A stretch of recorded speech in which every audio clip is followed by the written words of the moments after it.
चढ़ल बा जवानी गोरी मार के रखा ताला। काहे हो? अरे सुना तो सही पहले। चढ़ल बा जवानी गोरी मार के रखा ताला, नाता एक दिन चल जाई कमरिया पे भाला। फेरा में न पड़ा बाबू रहा बचाई के। अच्छा। फेरा में न पड़ा बाबू रहा बचाई के। नौसा गुंडा मर गइला झूलनिया तर दबाई के। नौसा गुंडा मर गइला झूलनिया तर दबाई के।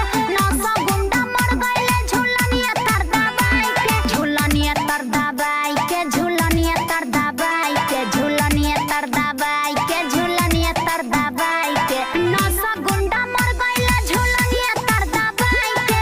नौसा गुंडा मर गइला झूलनिया तर दबाई के। अरे तोहर झूलनिया की जेसीबी चोंगा।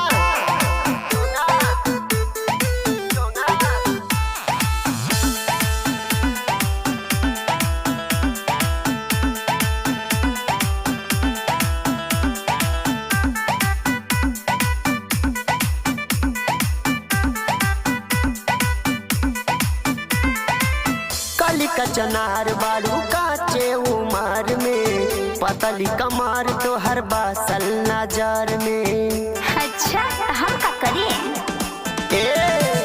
काली का चनार बारू काचे उमर में, पतली कमार तो हर बासल नजर में। पतली कमर नहीं लागी तोरा हाथ हो। हुआ जनी दूरा ही से करा बड़ा दास हो।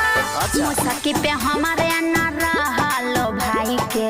मुसकी पे हमारे न रहलो भाई के। नौसा गुंडा मर गइले झूलनिया तर दबाई के। नौसा गुंडा मर गइले झूलनिया तर दबाई के। नौसा गुंडा मर गइले झूलनिया तर दबाई के। झूलनिया तर दबाई के। झूलनिया तर दबाई के। झूलनिया तर दबाई के। झूलनिया तर दबाई के। नौसा गुंडा मर गइले झूलनिया तर दबाई के। नौसा गुंडा मर गइले झूलनिया तर दबाई के।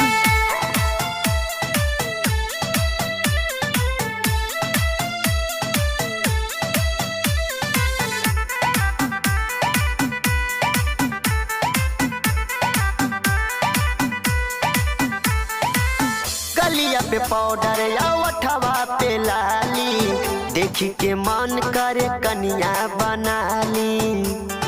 बुझाइल हो? पागल मत बना। अरे सुना, गलिया पे पाउडर या ओठवा पे लाली, देखी के मन